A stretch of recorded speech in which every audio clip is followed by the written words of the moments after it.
दुनिया में एक खतरनाक वायरस फैलने के बाद रिसोर्सेज के लिए सारे देश आपस में भिड़ गए और पूरी दुनिया में नॉर्वे ही एकमात्र ऐसी जगह बची जहां पे वायरस का असर नहीं हुआ था और वहां मौजूद नेचुरल रिसोर्सेज के कारण बस वहां पे ही सरवाइव करा जा सकता था। तब नॉर्वे के प्राइम मिनिस्टर डेकन ने नॉर्वे के चारों तरफ बड़ी बड़ी दीवारें बनवा दी और अंदर बस वही लोग रह सकते थे जो या तो पहले से वहां के नागरिक हों या फिर उनके पास कोई स्पेशल स्किल्स हो जिससे वायरस का एंटीडोट बनाने में मदद मिल सके या फिर लोगों के खाने की प्रॉब्लम्स को कम करा जा सके। खैर अभी तक वहां की गवर्नमेंट ने एक एआई सिस्टम भी बना लिया था जो रोज इन्फेक्टेड लोगों का डाटा एनालाइज करके नॉर्वे की गवर्नमेंट को आइडिया देता था कि वो लोग किस तरह से खाने की प्रॉब्लम्स को कम कर सकते हैं। अब वहां की एक फैसिलिटी में लीजा नाम की एक बायोलॉजिस्ट भी काम किया करती थी जिसके पास फसलों की नॉलेज होने के कारण उसे वहां के एग्रीकल्चर डिपार्टमेंट में रखा गया था। अब कुछ खाना तो वो लोग बड़े बड़े ग्रीन हाउस में उगाया करते थे और कुछ के लिए उन्होंने पास के समुद्र के हिस्से में बड़े बड़े जाल लगाए हुए थे जहां वो लोग मछलियों की फार्मिंग किया करते थे। खैर आज लीजा अपने ऑफिस में जाके एक प्रेजेंटेशन देते हुए कहती है कि उन्हें ग्रीन हाउस की क्वांटिटी ज्यादा कर देनी चाहिए जिससे वो ज्यादा खाना उगा पाएंगे और लोगों को मीट के भरोसे नहीं रहना पड़ेगा। इस बात से उसका सीनियर काफी खुश हुआ और तुरंत ही उसके प्रोजेक्ट को परमिशन भी दे दी। इससे लीजा भी खुश होते हुए अपने साथियों के साथ मैप पे उस लोकेशन को ढूंढने लग गई थी जहां वो ग्रीन हाउस को बना सकते थे। तभी अचानक उनके कंप्यूटर सिस्टम में वार्निंग अलार्म बजने लगा जिसके हिसाब से नॉर्वे के फिशिंग फार्म्स में कोई दिक्कत आ रही थी। ये देखकर सब काफी ज्यादा परेशान हो जाते हैं क्योंकि 60% मीट वहीं से आया करता था और अगर वहां कोई गड़बड़ हो जाती तो नॉर्वे में मौजूद सभी लोगों के लिए बड़ी मुश्किल आने वाली थी। तब लीजा तुरंत ही फिशिंग फार्म की एक्टिविटीज को देखने की कोशिश करती है जिससे उसे पता चला कि पिछले 3 दिन से उन्होंने ना तो कोई फिशिंग कंटेनर सप्लाई करा है और ना ही 3 दिन से अपनी तरफ से कोई रिपोर्ट दी है। इससे लीजा और ज्यादा परेशान होकर तुरंत ही वहाँ के मैनेजर जेम्स को कॉल करने की कोशिश करती है लेकिन जेम्स उसके कॉल को तुरंत ही काट देता है। इसीलिए अब लीजा एक ड्रोन को फिश फार्म्स की तरफ भेजती है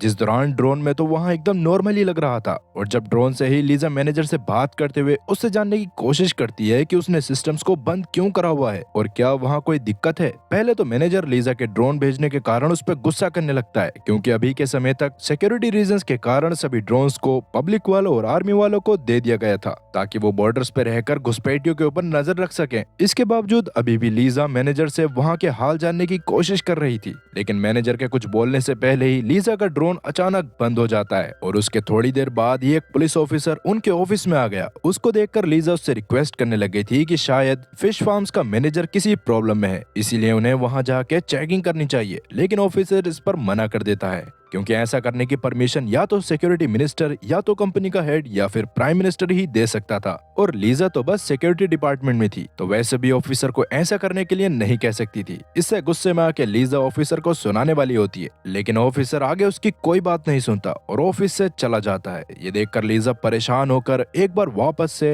फिश फार्म्स के मैनेजर को कॉल करती है और इस बार मैनेजर उसको कॉल उठाकर बताता है कि असल में बस वो हवाओं का रुख बदलने से समंदर की वेव्स दूसरी तरफ हो गई थी जिसके कारण ही वो लोग अभी फिशेस नहीं पकड़ पा रहे थे। लेकिन ये बात भी झूठ थी क्योंकि जाल में ऑलरेडी काफी मछलियां थी मगर मैनेजर ने रियल टाइम मॉनिटरिंग वाली मशीन्स को बंद कर रखा था। और जब लीजा मैनेजर से इसका कारण पूछती है तो मैनेजर कहता है कि असल में वो लोग मछलियों को वायरस से डिसइंफेक्टेड रखने के लिए कुछ वैक्सीन भी लगा रहे हैं तो इसीलिए मॉनिटरिंग बंद कर रखी है। इस पर लीजा मान जाती है लेकिन मैनेजर को ऑर्डर देती है कि अगर कल सुबह 6 बजे तक मॉनिटरिंग वापस से चालू नहीं हुई तो वो अपने बॉस से बात करके किसी न किसी को वहां चेकिंग करने के लिए भेजेगी। अब ये बात सुनकर तो मैनेजर को पसीने आने लगे थे लेकिन वो कॉल पे इस बात को जाहिर नहीं करता। वहीं नॉर्वे के बॉर्डर पे काफी सारे लोग मौजूद थे जो किसी भी हाल में अंदर आना चाहते थे लेकिन आर्मी वाले बस उन्हीं लोगों को अंदर ले रहे होते हैं जो या तो मेडिकल फील्ड में एक्सपर्ट हो या फिर बायोलॉजिस्ट हो। तब चार्ली नाम का एक बायोलॉजिस्ट जो थोड़ा सा मशहूर भी था उसे उसकी बीवी माया और बच्चे के साथ अंदर एंट्री मिल जाती है लेकिन शहर में जाने से पहले उनके कुछ टेस्ट होने वाले थे। उस टेस्ट की रिपोर्ट्स के हिसाब से चार्ली और उसकी बेटी तो अंदर जा सकते थे लेकिन माया जो बाहर फैलने वाले खतरनाक वायरस के फर्स्ट स्टेज पर थी इसलिए वो लोग उसे अंदर नहीं ले सकते थे। इससे चार्ली और माया काफी परेशान हो जाते हैं पर वो कुछ कर पाते उससे पहले ही कुछ आर्मी वाले आके माया को बॉर्डर से बाहर भेजने लगते हैं। अब चार्ली अपनी बीवी का साथ नहीं छोड़ना चाहता था, इसलिए वो जल्दी से खुद भी उसके साथ बाहर आ जाता है, पर उसको समझ नहीं आ रहा था कि अभी उसे क्या करना चाहिए। वो बाहर रहकर अपने बच्चे को भी खतरे में नहीं डाल सकता था और ना ही उसकी बीवी अंदर जा सकती थी। खैर अभी वो माया के साथ वहां से जा ही रहा था कि तभी एक आदमी उनके पास आके उनसे कहता है कि अगर तुम मुझे पर पर्सन के हिसाब से 300 क्रिप्टो कॉइंस दोगे तो मैं तुम्हें बॉर्डर पार करवा सकता हूँ। ये बात सुनकर चार्ली के दिमाग में एक आइडिया आता है और अब जैसा कि उनके पास कोई और रास्ता नहीं था तो चार्ली बच्चे के साथ नॉर्मली अंदर जाने का डिसाइड करता है, जबकि माया उस स्मगलर के साथ अंदर आने वाली थी, जहां आके चार्ली और माया वापस से एक हो जाते। अब रात में वो स्मगलर के कहे अनुसार एक कोस्ट पे आते हैं जहां वो स्मगलर पहले से मौजूद था। तब चार्ली उसे पैसे देता है जो लेके स्मगलर ने माया को एक फोन दे दिया था और अभी से लेके माया के अंदर पहुंचने तक माया और स्मगलर के बीच में जो भी बातें होनी थी वो सब उसी फोन से होती। अब वो स्मगलर माया को एक गाड़ी में बिठा देता है, जबकि चार्ली एक ऑफिशियल बस में बैठकर अपने बच्चे के साथ नॉर्वे के अंदर आ गया था। खैर दूसरी तरफ अगले दिन लीजा इंतजार में थी कि मैनेजर मॉनिटरिंग सिस्टम को चालू करेगा, लेकिन ऐसा नहीं होता। इसीलिए मजबूरन लीजा एक स्पीड बोट से सीधा फिश फार्म में पहुंच जाती है, जहां मैनेजर उसे देखकर उसे अंदर जाने से रोकने की कोशिश करता है, जिस दौरान वो बहाने बना रहा था कि अंदर उसके साथ ही वैक्सीन पे वर्क कर रहे हैं और लीजा अंदर जाके बीमार पड़ सकती है। लेकिन मैनेजर के काफी कोशिश करने के बाद भी वो लीजा को अंदर जाने से नहीं रोक पाया और अंदर जाने के बाद तो लीजा के होश उड़ जाते हैं, क्योंकि असल में वहां मौजूद सभी वर्कर्स खुद भी काफी परेशान थे, क्योंकि फार्म्स में मौजूद उस बैच की सारी फिशेस को एक अजीब सी बीमारी हो गई थी, जिसके कारण उनकी आंखें और मुंह पूरी तरह से लाल था और गिल्स के पास काले धब्बे पड़ गए थे। तब लीजा को तो कुछ समझ नहीं आता, जिस पर मैनेजर उसे बताता है कि बस इसी वजह से मैंने मॉनिटरिंग सिस्टम को बंद कर रखा था, क्योंकि पिछले एक हफ्ते से मछलियां काफी बीमार हैं और उनकी बीमारी का कारण किसी को भी समझ नहीं आ रहा था। उसके लिए ही मैनेजर खुद भी वैक्सीन बनवाने की कोशिश में लगा हुआ था, पर उसके हिसाब से वैक्सीन बनाने में उन्हें कुछ और दिनों या हफ्तों का समय लगने वाला था। मगर जैसा कि लीजा इतने समय तक इंतजार नहीं कर सकती थी, इसलिए वो खुद भी मछलियों के डीएनए सैंपल को अपने साथ लेके आती है और उन्हें अपनी लैब में स्टडी करने लगती है। उस दौरान लीजा के सामने एक और सच्चाई आई, जिससे तो उसका दिमाग और ज्यादा खराब हो गया। असल में मछलियों को भी एक बहुत ही खतरनाक वायरस हो चुका था और अगर कोई इंसान इन्फेक्टेड मछली खा लेता तो उसे भी वो वायरस हो जाता, जिससे शुरू में तो उन्हें सर में दर्द, खांसी और उल्टी होती है, पर अगर 2 दिन के अंदर उनका इलाज सही से नहीं होता तो वो लोग मारे जाते। ये सब जानने के बाद तो लीजा का बॉस और बाकी साथी भी काफी परेशान हो गए थे और सबसे बड़ी दिक्कत ये थी कि ये वायरस पानी से भी फैल रहा था, जिसका मतलब एक फिश फार्म से जुड़े हुए बाकी सारे नेट्स का पानी भी खराब हो चुका था और वहां से कोई मछली भी नहीं पकड़ी जा सकती थी। अब मामले की गंभीरता को देखते हुए लीजा तुरंत ही इस बात की खबर प्राइम मिनिस्टर डेकन तक पहुंचा देती है, जिसने तुरंत ही इस पर एक्शन लेकर सारे फिश फार्म्स को बंद करवा दिया था और साथ ही हेल्थ एडमिनिस्ट्रेशन से जल्द वायरस की वैक्सीन बनाने को कह दिया था। अब सभी इन्फेक्टेड मछलियों को फिश फार्मिंग मैनेजर ने भी पानी से बाहर तो निकाल लिया था, लेकिन उन इन्फेक्टेड मछली में से एक मरी हुई मछली समंदर किनारे आ गई थी, जिसको एक चूहे ने खा लिया था और वो शहर की तरफ जाने लगा। वहीं जैसे कि मैनेजर को खुद भी 3 दिन बाद फिश के इन्फेक्टेड होने के बारे में पता चला था, तो उसके पिछले 3 दिन का स्टॉक भी मार्केट में आ गया था, जिसमें मौजूद मछली को जैसे ही एक लड़की खाती है वैसे ही वो बुरी तरह से बीमार होकर उल्टियां करने लगी, जो देख उसके दोस्त काफी घबरा कर उसे एम्बुलेंस से हॉस्पिटल पहुंचा देते हैं। वहीं लीजा के ऑफिस में किसी को समझ नहीं आ रहा था कि वो शहर में मौजूद सभी लोगों का पेट कैसे भरेंगे, क्योंकि फिश फार्मिंग से लगभग 60% शहर के लोगों के लिए खाना जाता था और फिश फार्मिंग बंद होने के कारण अब इतने लोगों का पेट भरना काफी ज्यादा मुश्किल था। तब लीजा कहती है कि अगर हम अब तक स्टोर करी गई फ्रोजन फिशेस को कुछ समय के लिए मार्केट में ले आए तो उनका स्टॉक खत्म होते होते लगभग 5 महीने लग जाएंगे और इस बीच हम वायरस की वैक्सीन पे काम करके उसे भी बना लेंगे। अब वैसे ये बात तो सही थी, लेकिन ये सुनते ही लीजा का हेड उस पर गुस्सा करने लगता है, क्योंकि फ्रोजन फूड को मार्केट में लाने की परमिशन सिर्फ प्राइम मिनिस्टर ही दे सकता था और अगर लीजा की रिपोर्ट्स प्राइम मिनिस्टर को सही नहीं लगती तो वो इसके लिए मना कर देता। इसीलिए अब लीजा साथ साथ कुछ और भी सोचने लगती है। अब आगे रात तक चार्ली भी नॉर्वे में आ चुका था, जिसको वहां आते ही अपनी बीवी का इंतजार था, लेकिन माया को वहां तक आने में लगभग 2 दिन का समय लगने वाला था। खैर चार्ली के कमाल का बायोलॉजिस्ट होने के कारण अगले दिन ही उसे लीजा के ग्रीन हाउस में नौकरी पे भी रख लिया जाता है। वहां आज का काम खत्म करने के बाद चार्ली समंदर के उस किनारे पे आ गया जहां स्मगलर्स माया को लेके आने वाला था, पर काफी देर इंतजार करने के बाद भी चार्ली को उनकी बोट दिखाई नहीं दी। वहीं अब तक स्मगलर एक छोटी मोटर बोट को लेके नॉर्वे के बॉर्डर तक आ गया था, जहां पहुंचने से पहले ही वो बोट की मोटर को बंद करके सभी पैसेंजर्स को एक एक चप्पू देता है, क्योंकि असल में वहां काफी सारी सी माइंस लगी हुई थी, जिससे मोटर को भी डिटेक्ट किया जा सकता था। और अगर धोखे से भी बोट किसी माइन से टकरा जाती तो बोट के परखच्चे उड़ जाते। खैर अभी वहाँ वो लोग जैसे तैसे बोट को आगे लेके तो आ जाते हैं, लेकिन जैसे ही कैप्टन बोट के इंजन को वापस से शुरू करता है तो अचानक पास में लगे कैमरे में उन सब की तस्वीर आ गई और इसके तुरंत बाद ही वहाँ पुलिस वालों का एक ड्रोन भी आ गया। उसको देखकर तो सब डरने लग गए थे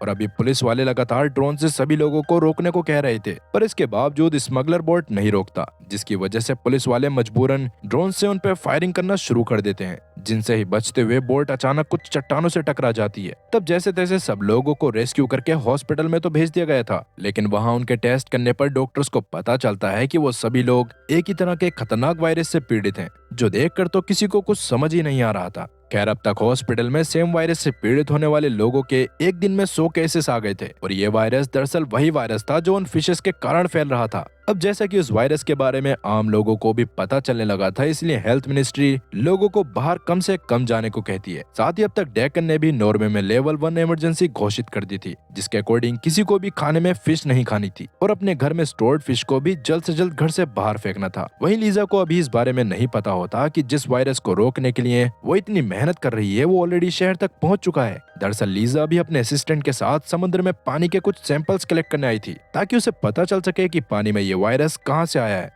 पहले उसे लग रहा था कि या तो बॉर्डर के बाहर से कोई इन्फेक्टेड फिश नॉर्वे में आ गई होगी या फिर समंदर के पानी में ही वायरस पनपा होगा, और फिलहाल वो पानी के सैंपल्स को लैब में ले जाकर टेस्ट करती है, जिसे देखकर तो उसके होश उड़ गए, क्योंकि असल में ना तो ये वायरस पानी में पनपा था और ना ही कोई फिश इसे लेकर नॉर्वे तक आई थी। इस वायरस का कोई और ही कारण था, जिसके बारे में बहुत कोशिश करने के बाद भी अभी लीजा को पता नहीं चल पाता। तभी अचानक लीजा की नजर प्राइम मिनिस्टर वाली न्यूज पे पड़ती है, जिसे देखकर तो उसे समझ आ गया था कि बाहर की दुनिया का सत्यानाश हुआ था और यहाँ सवा सत्यानाश होने वाला है, जिसे देखकर उसे पता चल गया था कि वो खतरनाक वायरस शहर तक आ चुका है, जो काफी चिंता वाली बात थी। खैर वहीं कुछ कोस्टल गार्ड्स को समंदर के पानी के अंदर 2 डेड बॉडीज मिलती हैं, जो कुछ स्मगलर्स की थीं, जिनको टेस्ट करने पर डॉक्टर्स को पता चलता है कि उन दोनों की बॉडी के अंदर वही वायरस है जो फिशेस के अंदर था और अब वही वायरस शहर में फैल रहा है। अब ये बस डॉक्टर्स का कहना था, लेकिन अभी किसी एक्सपर्ट ने उन बॉडीज पे टेस्ट नहीं करे थे। अब धीरे धीरे केसेस और ज्यादा बढ़ते जा रहे थे और इस वायरस की सबसे खतरनाक बात ये थी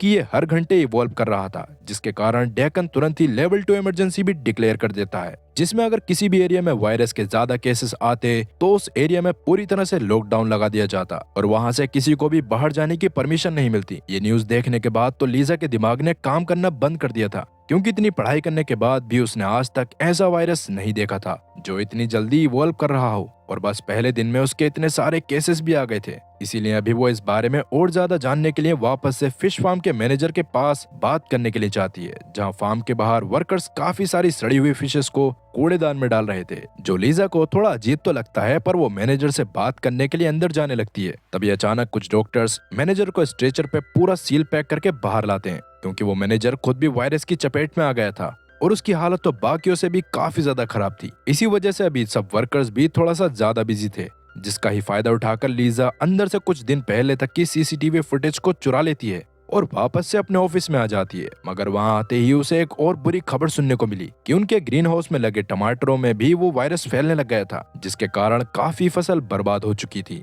पर किसी को भी नहीं पता था कि वो वायरस ग्रीन हाउस तक कैसे आया। अब वैसे उस खराब टमाटर को सबसे पहले चार्ली ने देखा था और एक बॉटनिस्ट होने के कारण वो उसको देखकर ही समझ गया था कि पक्का इसमें कोई न कोई गड़बड़ है। खैर अभी जब लीजा उससे बात करती है तो वो कहता है कि मेरे हिसाब से पक्का कोई इन्फेक्टेड जानवर ही वायरस को यहाँ लेके आया है, इसीलिए सबसे पहले हमें पूरे एरिया को डिसइंफेक्ट करने के साथ साथ उस जानवर को भी ढूंढना पड़ेगा। साथ ही अभी हाल फिलहाल में जितने भी टमाटरों को तोड़ा गया है उन सभी को वापस से चेक करना पड़ेगा। अगर उनमें भी खराब टमाटर निकलते हैं तो उन सब के साथ साथ इस ग्रीन हाउस में मौजूद पूरी फसल जलानी पड़ेगी। अब चार्ली से ये सारी बातें सुनकर लीजा को समझ आ गया था कि चार्ली सच में काफी अच्छा इंसान है, क्योंकि जहां लोग ऐसी सिचुएशन में भी कहीं ना कहीं से फायदा ढूंढने की कोशिश करते हैं, वहीं चार्ली लोगों की जान बचाने के लिए इस ग्रीन हाउस को आग लगाने तक के लिए तैयार था। अब जितने में लीजा टमाटरों पर रिसर्च कर रही थी उतने में चार्ली किसी और काम में लगा हुआ था, पर तभी उसे एक अननोन नंबर से एक मैसेज आता है, जिसे देखकर चार्ली को लगा था कि वो मैसेज माया की तरफ से ही होगा, जो अब तक कोस्ट तक आ गई होगी। इसलिए अब चार्ली जल्दी से अपने काम को छोड़कर कोस्ट के पास जाने लगता है, लेकिन रास्ते में ही उसे वो दलाल जिसने उसे 300 क्रिप्टो करेंसी ली थी वो मिलता है और चार्ली को बताता है कि माया की बोट के एक्सीडेंट हो जाने के कारण उन्हें हॉस्पिटल में एडमिट कर दिया गया है। ये बात सुनने के बाद तो चार्ली को दुख और गुस्से वाले इमोशन साथ में फील हो रहे थे, लेकिन दलाल उससे वादा करता है कि वो किसी भी तरह से उसकी बीवी को हॉस्पिटल से बाहर निकालने का रास्ता ढूंढ लेगा, मगर उससे पहले चार्ली को नॉर्वे की एक वैक्सीन लगवानी पड़ेगी जो बाहर से आने वाले लोगों को लगाई जाती है। और अगर चार्ली ने वो वैक्सीन नहीं लगवाई तो जब उसके बारे में अथॉरिटीज को पता चलेगा तो वो लोग उसे बाहर निकाल देंगे। अब वैसे तो चार्ली को कुछ समझ नहीं आ रहा था, क्योंकि उसके वहां आने के बाद से उसको किसी वैक्सीन के बारे में नहीं बताया था। लेकिन अभी चार्ली के कुछ बोलने या पूछने से पहले ही वो दलाल चार्ली के वैक्सीन लगा देता है। वहीं हॉस्पिटल में माया और उसके साथ साथ भर्ती करे गए सभी पेशेंट्स की हालत काफी खराब होती जा रही थी, जिस दौरान खांसी चक्कर के साथ साथ उनके शरीर पे काले धब्बे बनने शुरू हो गए थे, जो देखकर डॉक्टर इतना ज्यादा डर गए थे कि उसने तुरंत ही हॉस्पिटल के उस फ्लोर को सील करके वहां किसी को भी जाने से मना कर दिया था। असल में उस वायरस की पावर धीरे धीरे इतनी ज्यादा बढ़ती जा रही थी जितना किसी ने भी नहीं सोचा था। और अब जैसा कि सबसे पहले लीजा के कारण ही इस वायरस के बारे में सबको पता चला था, इसीलिए डेकन खुद लीजा को बुलाकर इस वायरस की वैक्सीन पे काम करने को कहता है और लीजा को वायरस पे रिसर्च करके और भी खतरनाक चीजें पता चलती हैं। असल में ये वायरस बस एक रेड आई वायरस था, बल्कि उससे भी 1000 गुना ज्यादा खतरनाक ब्लैक प्लेग वायरस था, जिससे कई दशक पहले यूरोप में करोड़ों लोगों की जान गई थी। और तब से ही ये वायरस भी म्यूटेट होते होते पहले से भी 100 गुना ज्यादा खतरनाक हो चुका था, जिससे इन्फेक्टेड होने पर बस 2 दिन के अंदर किसी की भी जान जा सकती थी। अब जैसा कि समंदर में उन 2 स्मगलर्स की लाशें मिली थीं, तो सबको लग रहा था कि वो लोग किसी तरह से उस वायरस से इन्फेक्टेड हो गए होंगे और जब उन्होंने नॉर्वे में दाखिल होने की कोशिश करी होगी तो सी माइंस के कारण मारे गए होंगे और उनकी बॉडी लहरों के साथ साथ बहते हुए फिश फार्म्स के पास चली गई होगी और इसी वजह से फिशेस को वो वायरस हुआ था। इसीलिए अब डेकन पूरे नॉर्वे में ही रेड अलर्ट के साथ कर्फ्यू घोषित कर देता है, जिस दौरान उन लोगों को भी घर से बाहर निकलने की इजाजत नहीं थी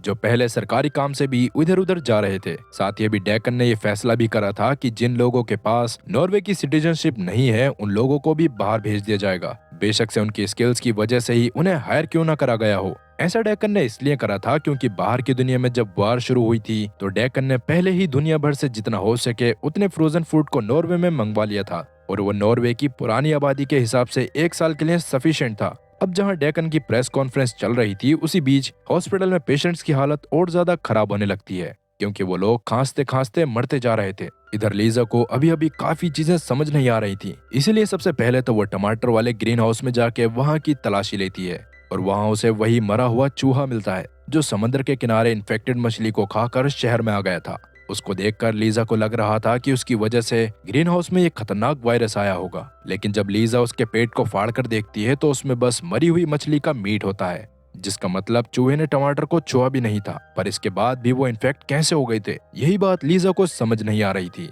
कि तभी उसके पास एक अनजान आदमी का खत आता है, जिसको खोलने पर उसमें एक सेफ हाउस की चाबी, एक पासवर्ड और एक एड्रेस लिखा था। वो देखकर शुरू में तो लीजा को कुछ समझ नहीं आता, पर जब वो खत पे लिखे एड्रेस पे जाती है तो उसे वहाँ एक सूटकेस मिलता है। उस सूटकेस में काफी सारी हार्ड ड्राइव्स थी, जिन्हें लेकर फिलहाल लीजा वापस आ जाती है और उन्हें एक एक करके प्ले करने लगती है। उनमें मौजूद वीडियोस को देखने के बाद तो लीजा पूरी तरह से दंग रह गई थी। और उसने वीडियो में क्या देखा और क्या इस वीडियो से उस वायरस के असली राज के बारे में पता चल पाएगा, और आपको क्या लगता है कि उस दलाल ने चार्ली को क्या इंजेक्ट करा होगा, और सबसे बड़ा सवाल कि क्या लीजा इस खतरनाक वायरस का एंटीडोट ढूंढ पाएगी। इन सभी सवालों के जवाब मैं आप लोगों को इसके सेकंड पार्ट में दूंगा, जो इस सीरीज का आखिरी पार्ट होगा। पर क्या आपको ये सीरीज पसंद आ रही है या मुझे कोई और सीरीज की शुरुआत करनी चाहिए? अगर आप में से 100 लोग भी इसके सेकंड पार्ट को देखने के लिए कोरोना कमेंट करते हैं तो मैं इन 100 लोगों के लिए भी इसका सेकंड पार्ट जरूर लेकर आऊंगा।